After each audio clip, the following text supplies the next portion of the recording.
Hi, so let's look deeper into these primary and secondary groups and their connection to our socialization process by examining our micro-scale behavior on a daily basis.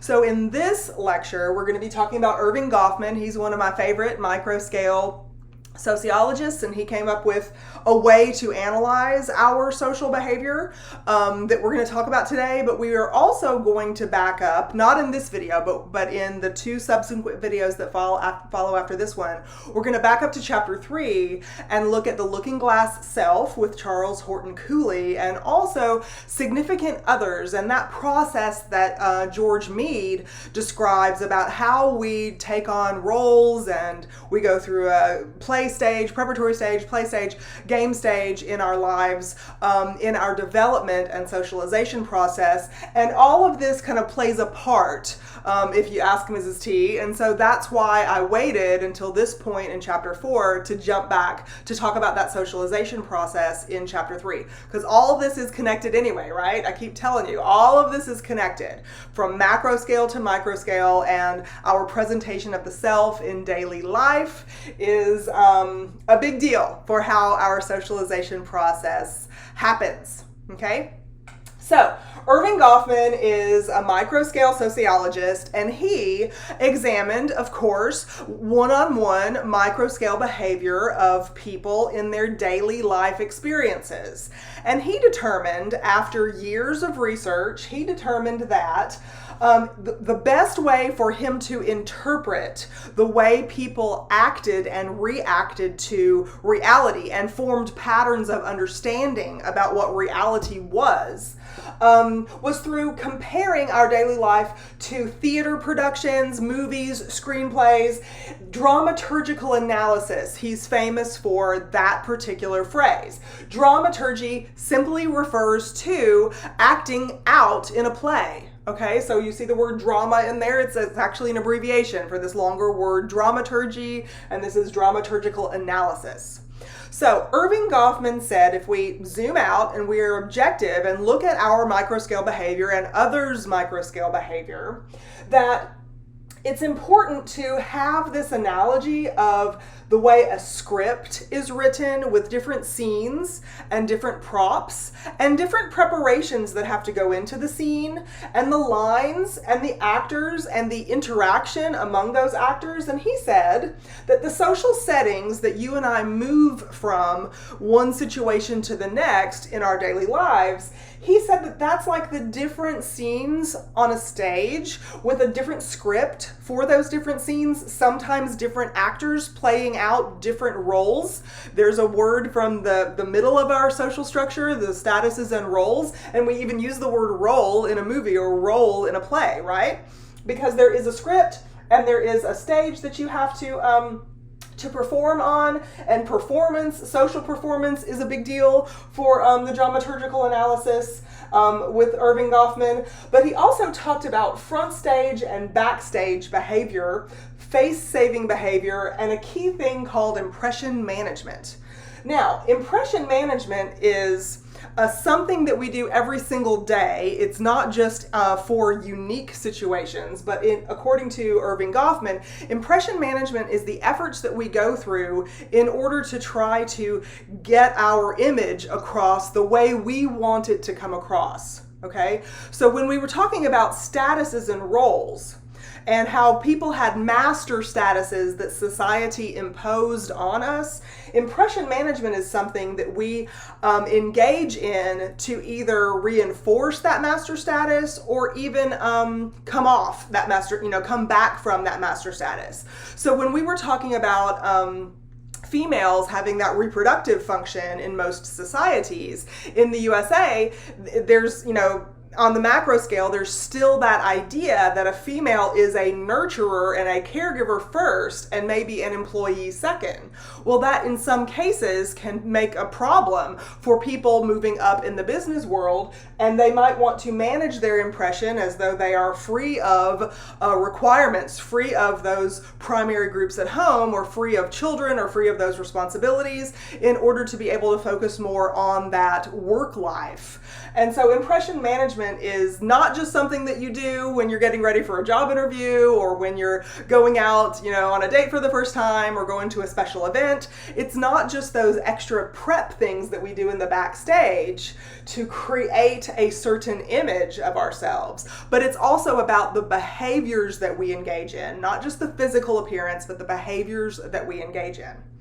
So, back to the dramaturgical analysis directly and the direct link it has to impression management, there's front stage behavior and backstage behavior, according to Irving Goffman. And in the front stage, that's where we are aware that we have an audience, we are aware of who the audience is, and we are exhibiting behaviors that that particular audience is supposed to see. On the backstage, this can include like the preparatory work that we do before we actually take ourselves from our intimate settings at home to the social settings where people in our secondary groups are going to be part of our audience.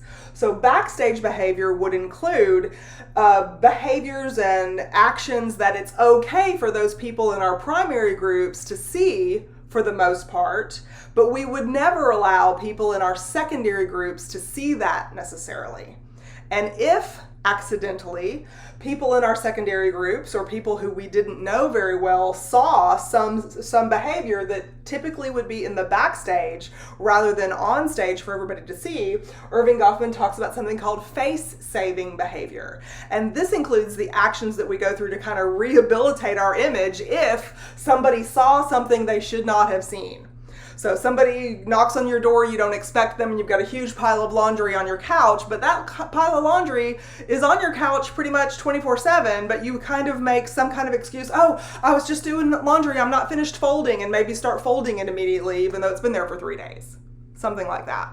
Not talking from personal experience or anything, but anyway, so face-saving behavior is something that you do to kind of rehab your image after you've kind of lost a little bit of face. You maybe have heard that phrase before. I just lost face in front of that individual, to try to rehab that image and gain back that front stage feel, even though somebody caught a glimpse of the backstage that they shouldn't have caught a glimpse of.